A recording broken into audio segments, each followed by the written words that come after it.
Because I got my employee pregnant, I'm divorcing you. She'll be my wife. Without any sign of remorse, Henry presented me with divorce papers right in front of me. Are you serious? She's just 23, right? Maybe I had developed a bit of affection for Henry after being together for 30 years. But Henry easily trampled over my feelings. Are you kidding me?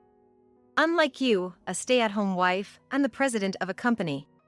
His usual attitude made me feel like any love I had for Henry was completely drying up. And then, a dark emotion began to coil within my now empty heart. Yeah, got it. And so, a period was put to our 30 years of marriage. Henry really didn't understand anything, acting without thinking about the future. I signed the divorce papers, thinking he would regret something that happens later, but it's not my concern. And then, 2 weeks after the divorce, I kept quiet, but she. Excuse me? Henry, who had a lavish wedding ceremony abroad, was about to discover a terrible truth. My name is Sally. I am the same age as my husband Henry, 56 years old, and he is a company president. Henry and I met at a mixer. I'm from a small town where all my classmates already had families or had given birth to children. I wasn't particularly in a rush, but I admired the idea of family, watching my close friends' families. I was raised by my grandparents after my parents passed away when I was young. To be honest, I wasn't very close to my grandparents. Probably because my father had eloped with their only daughter, my mother. So, I always dreamed of building a bright and happy family of my own. That dream led me to meet Henry at a mixer. I was raised in a single-parent home too, so I can somewhat understand how you feel, Sally. By the way, I'm planning to start a company and would love for you to join me. Would you date me?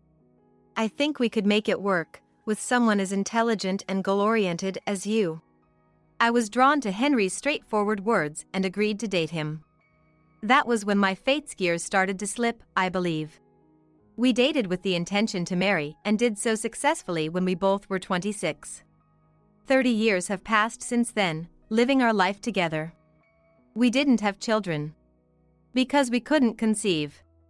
We married at a good age, so we started trying for a baby when we reached 30. But it didn't go well. Henry seemed to think that infertility was always the woman's fault. For the first half year, it felt like, this is just how it is, but as 1 year, then 2, passed, Henry's attitude worsened. You must have some problem if you can't get pregnant. Go get checked out. I know a doctor. I wasn't keen on the idea. Henry made it sound simple, but it is a very delicate field. It felt odd going to someone known by my husband. I had my own doctor, so I said I would go there, and Henry frowned and started complaining. So you're saying my friend isn't trustworthy? That's not what I'm saying. It's just that my doctor knows my medical history better. Fine, do whatever you want. But don't expect me to deal with any consequences. Henry stormed off in a rage. Despite upsetting him, I strongly preferred to choose my own doctor and went as planned. The result was that I had no issues. The doctor said we wouldn't know if it was infertility without testing Henry too. But bringing that up only made him angrier. There's no way I'm infertile. What nonsense is that doctor spouting? This is why it's all messed up. If you had gone to my acquaintance from the start, this wouldn't have happened. But it's too late now. I blame you for our infertility issues. Fix it yourself. Our attempts at having a baby never found a resolution, dragging on past our 40s. I wanted to have a child if possible, but it seemed Henry didn't feel the same. He thought it was embarrassing to try for a baby past 40, and from that point, we lived together as if we were strangers. Still, as a business owner, Henry needed a successor. So, we decided to adopt an orphan child as our own. Our son's name is Kyle. He's grown into a sincere and kind-hearted adult. Kyle is now 21 years old. He's attending college while receiving training as Henry's company successor. I've turned 56, and it's time to start seriously thinking about retirement, when an unbelievable incident occurred. Nice to meet you, I'm Camila. I'm always being taken care of by the president. She greeted me in a drawn-out manner, a new employee at Henry's company. Her arrival added yet another worry to my life. My first impression of Camila was that she seemed like a beauty who would fit right into the glamorous world. She had sharp facial features, a good figure, and appeared to be around 5 feet 5 inches. She used to model while she was in college. Though she's not modeling now that she's joined Henry's company as a new employee, she still exudes an undeniable aura. The reason she came to greet me was that she moved into the house next door. Actually, the apartment next to ours is entirely rented out as company housing, primarily for single employees. Camila, living alone, found it cheaper than renting a regular apartment, so she opted for company housing. It's common knowledge that the company president's house is right next to the company housing. At first, I thought Camila had just come over to say hello. But then she made a statement I could have never anticipated. Just between us, I think the president has taken quite a liking to me. He even complimented my looks during the interview, and I come from a pretty good university. Oh, were you just a high school grad? Oops, sorry about that. Her clearly condescending remark made me tremble with anger. I've always believed that education is just a part of one's background. Without results, it doesn't mean much. That's how I see it. Sparks flew between Camila and me. I've always been competitive, and if someone says something unpleasant to me, I can't help but respond. I was often teased by my classmates for being raised by my grandparents when I was in elementary school. So, I decided I didn't want to carry that resentment forever and made it a point to clearly express my dislike for anything unpleasant. Camila seemed taken aback by my response, not expecting me to retaliate. But then, unexpectedly, reinforcements arrived. Hi, Camila. How's work? Getting the hang of it? It was Henry.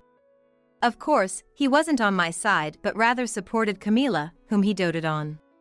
Sally, stop being so childish. Isn't it embarrassing for the wife of the president? This is why I don't want to introduce you in front of everyone. Don't do anything more to tarnish my reputation, okay? Fine, I got it. Henry was always like this. He always put me down, never once taking my side. The reason I still live with him is because of Kyle.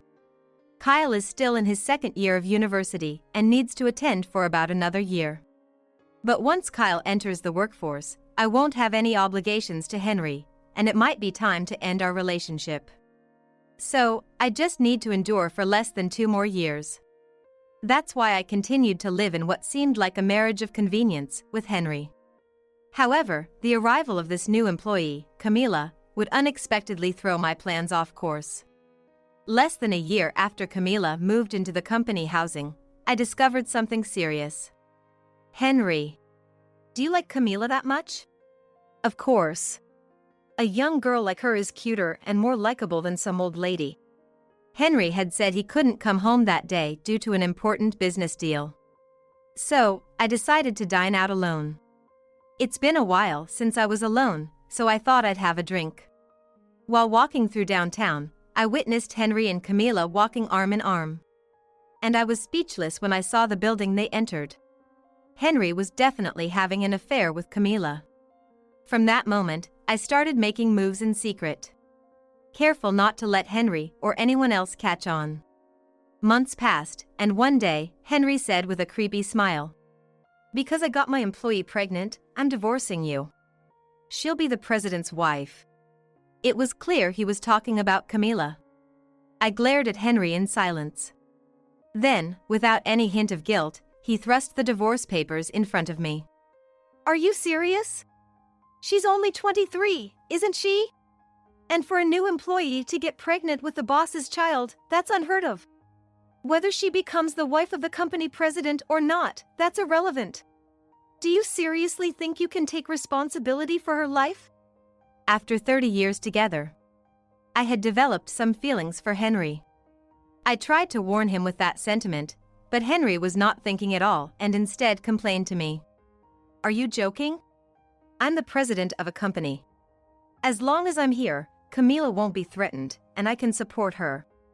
You, a non-productive housewife, should worry about being divorced and left by your husband.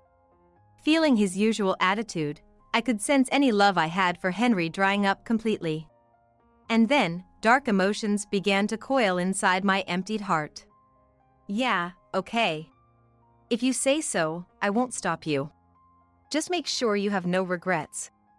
I meant it as a final piece of advice, but it didn't resonate with Henry at all. Regrets? Why would I? Unlike you, a housewife without a proper career, I've been successful from the start. Now, you'll live as a lonely woman divorced at 56. And so, a period was put to our 30 years of marriage. Henry, having received the divorce papers I signed, proceeded with the divorce. After finalizing the divorce, he got married to Camila. But that aside, it seemed my divorce from him was a foregone conclusion, and they were off abroad immediately after their marriage. The purpose was their wedding.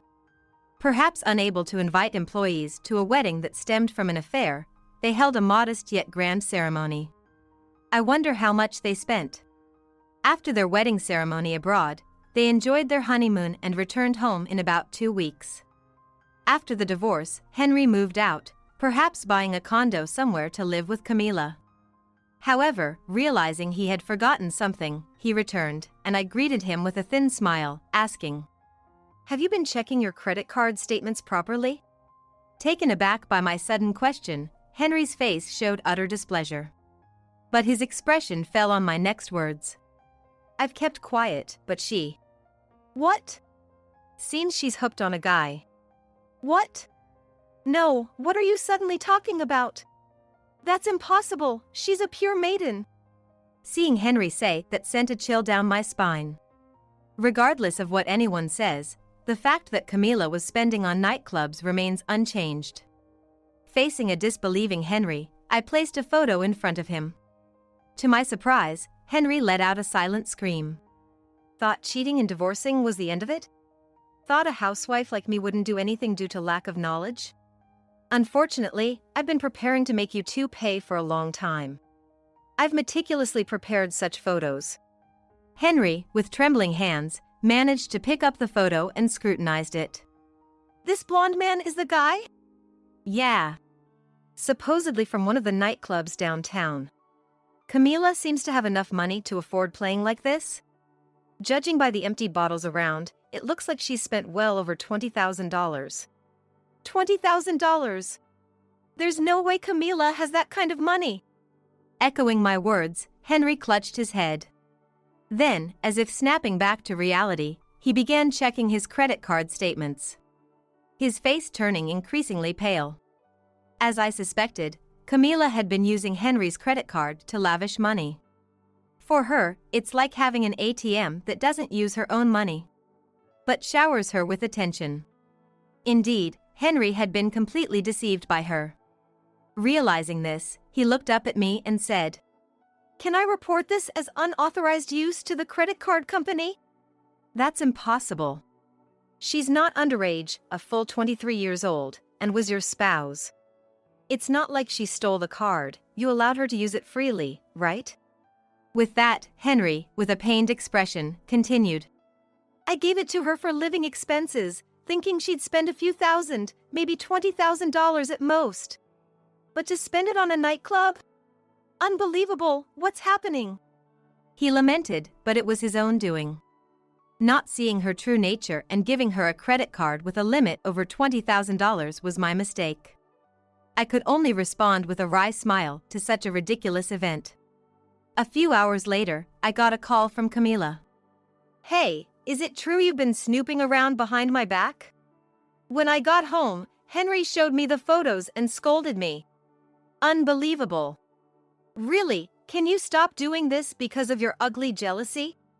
The photos I showed Henry seemed to have been taken home by him and used to confront Camila.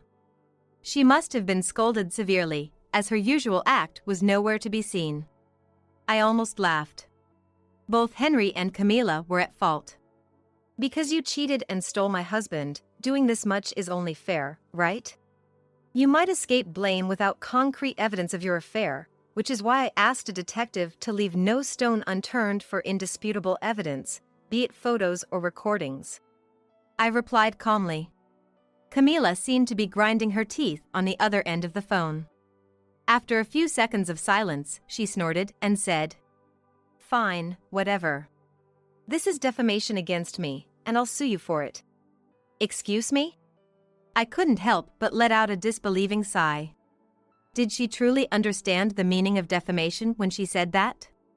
After all, it was their affair that ended our 30-year marriage. If anyone should be suing, it should be me, the victim.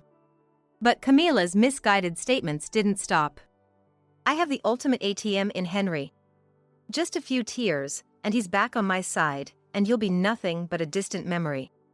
Just wait and see how long you last until it's your turn to cry." The call abruptly ended. Naturally, Camila was the one who ended up crying. A few days after I exposed her true nature to Henry, she came to my house, begging on her knees. "Could you please talk to Henry? Suing a 23-year-old for marriage fraud seems a bit much, don't you think?" As expected, I couldn't help but laugh. Camila's brows furrowed for a moment, but it was clear she knew she was in no position to argue. Henry is the president. But he's had dealings with lawyers due to his long tenure at the top of his company. That's probably why he asked if it was possible to sue for marriage fraud. Camila clearly saw Henry as nothing more than an ATM, devoid of any real affection. And regarding the pregnancy, if by any chance it wasn't Henry's child, the outcome was as clear as day. Despite her bluster, faced with the prospect of being sued, she was powerless. That's why she came to me for help. Ironically, the only one who could stop Henry now. "Unfortunately, I'm human too, and I have feelings about the way you've treated me. Paying money isn't going to just make everything okay. You knew he was married and still chose to have an affair and get pregnant. Can you even comprehend the mental anguish that caused me?" Without a hint of a smile and speaking rapidly, I made my stance clear, and Camila shrank back. She had no response. I made it clear I had no intention of forgiving either Camila or Henry. It was time to settle things once and for all. If Camila had shown any sign of remorse, I might have considered her condition before acting, but that seemed unnecessary now. I had made up my mind. "Let's handle the rest through lawyers, shall we? I have no intention of dragging this out any longer. Be prepared." With a stern look, Camila let out a small scream and fled. If she was going to run away at the slightest confrontation, she shouldn't have started any of this in the first place. But once things had escalated to this point, there was no turning back.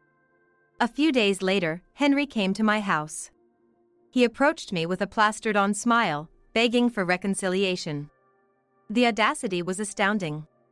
I cut him off. "Now you want to start over?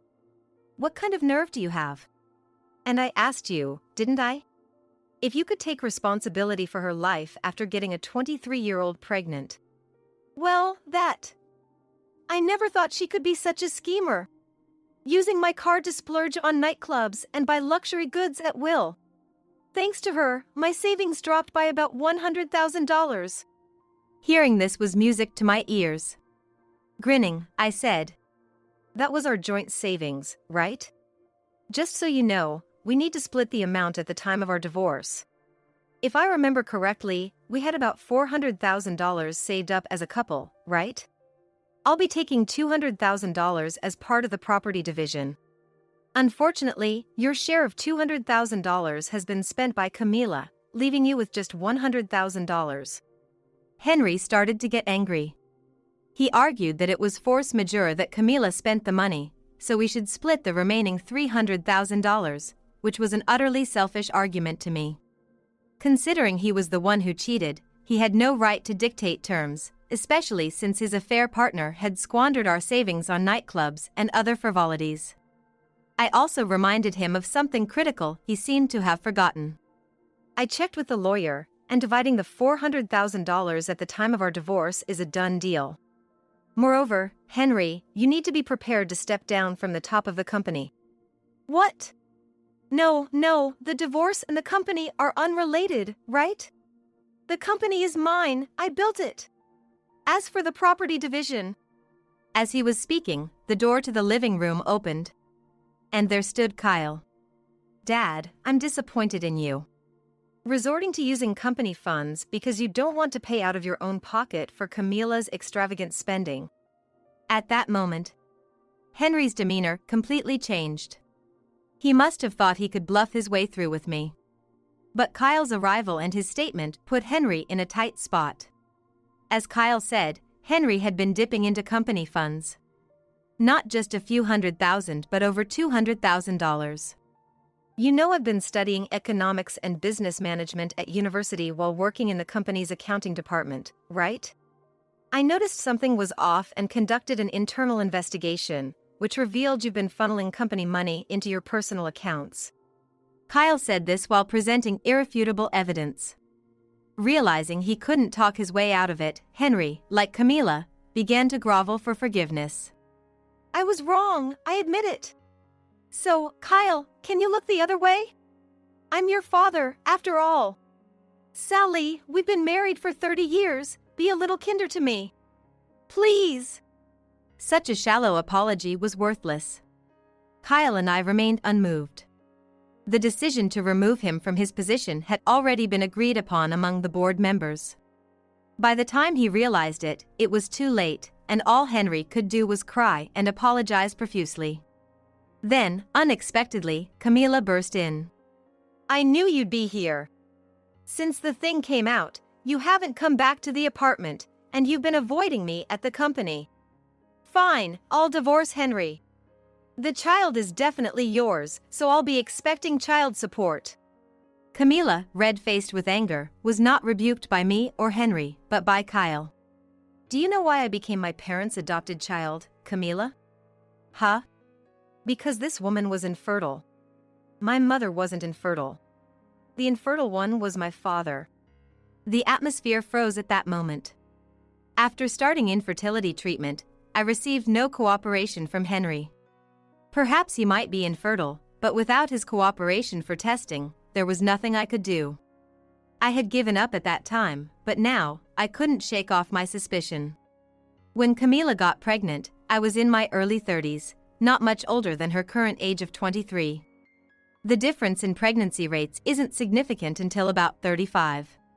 So, when I heard Camila was pregnant, I decided to visit a certain person. The Dr. Henry initially recommended it to me. I was really conflicted about visiting, but I thought maybe he knew something and clung to that hope. That's where I learned the truth. The infertile one wasn't me, but Henry. Apparently, Henry had a test done at the insistence of an ex-girlfriend before we dated. Knowing Henry's pride and their acquaintance, the doctor didn't tell him the truth and said there were no issues. When I went to visit the doctor, Kyle, concerned about me, insisted on accompanying me. I never imagined we would uncover such a truth. It wasn't right for the doctor not to disclose the accurate test results. But blaming him now won't change anything. All that's left is the fact that you, not I, were infertile. So, I'd like to ask Camila, how did you manage to conceive Henry's child when he's incapable of impregnating anyone? Camila suddenly started to falter. If it truly was Henry's child, she could have just denied my accusation outright. Her inability to do so probably means something else. Henry, more upset about Camila's additional lies than the revelation of his infertility, started berating her fiercely. So much so that I had to intervene. Camila, from the start, you approached Henry with the intention of using him.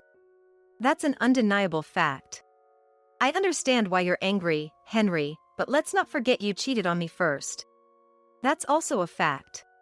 Shouldn't you have something to say to me before you two start your ugly quarreling? With that, I glared, and Henry fell silent. Then, Camila started saying, I'm sorry. I never thought it would come to this. Oh, really? You broke up a family with that mindset? Camila could only apologize profusely, tears streaming down her face. Feeling it was unbearable to watch, I exchanged looks with Kyle and nodded, presenting them with the alimony demand papers. Henry was shocked at the amount. Hey! This amount is outrageous! What is this? I had demanded $200,000 from them. While it might seem shockingly high, there was a sound reason for it.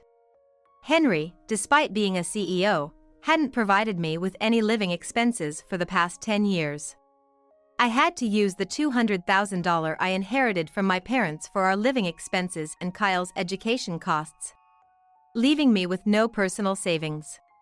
I had to dip into my inheritance because Henry wouldn't provide living expenses, even though inheritances aren't subject to property division in a divorce.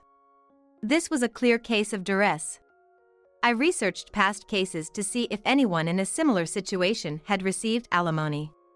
The amount my lawyer and I proposed was calculated based on Henry's behavior over the last 10 years, his position as a CEO, his ability to pay, and his attitude after the affair was discovered. In other words, it was justified. If they had complaints, they were welcome to take it to court, but I was determined to make him pay this amount. You didn't provide living expenses for your housewife or pay for your child's education expenses from your own money, did you? And now, Camila, you talk about suing for defamation. You meet the criteria for alimony. Then Camila desperately pleaded. Wait, please. I'm truly sorry now. So she was hoping for leniency or a reduction. What a complete turnaround. I was beyond anger and simply appalled. With a heavy sigh, I glared at her and said, Now that you're desperate, you want forgiveness? A reduction? Or perhaps you're hoping to be let off the hook? Such naive thoughts are utterly unacceptable. Eventually, Camila ran out of words and could only bite her lip and look at me. Turning slowly to Henry. He let out a small scream and then started saying something unimaginable. I, too, was deceived by Camila, just like you, Sally. I'm a victim too. So, let's fight this together. Excuse me? I couldn't believe he chose to throw Camila under the bus, thinking reconciliation with me would lessen his burden. I was ashamed to have had such a shallow man as my husband. Both of you are pathetic. If you're going to cheat, at least take responsibility like an adult. You're not children who've just learned to speak. Kyle joined in. This is the worst. I no longer consider you my father. My only parent is Mom. And Camila, if you came to the company just to have an affair, it's best you leave. After being told off by us, they couldn't say anything and just collapsed on the spot. Following discussions with our lawyers, we settled on $140,000 as the final amount. My lawyer initially said we could probably get $80,000 to $100,000, but I couldn't forgive Henry's actions. That's why I boldly demanded $200,000. Even if it got reduced a bit, I was betting we could still secure around $100,000. The decision to not provide me, a stay-at-home mom, with money or pay for our child's education costs, yet cheat, was deemed egregious by the court. As a result, Henry and Camila were ordered to pay $140,000. Following that, Henry was arrested for embezzling company funds, receiving a guilty verdict with probation. He avoided jail but fell into a financial abyss because of his debt. Of course, he and Camila broke up. She attempted to confront the father of her child, a guy, but with dozens of potential candidates, she ended up not pursuing it. Ultimately, the child was placed in care, which was probably better than being raised by Camila. Camila, having resigned, found a low-paying job and supplemented her income with work. Henry was ousted from his company, and with his reputation tarnished, re-employment was impossible. Now he's juggling part-time jobs. They likely had to give up the condo they lived in together and are now probably residing in a dilapidated apartment with drafts blowing through. For now, the executive vice president has stepped up as the new CEO, but he said things will change significantly when Kyle takes over.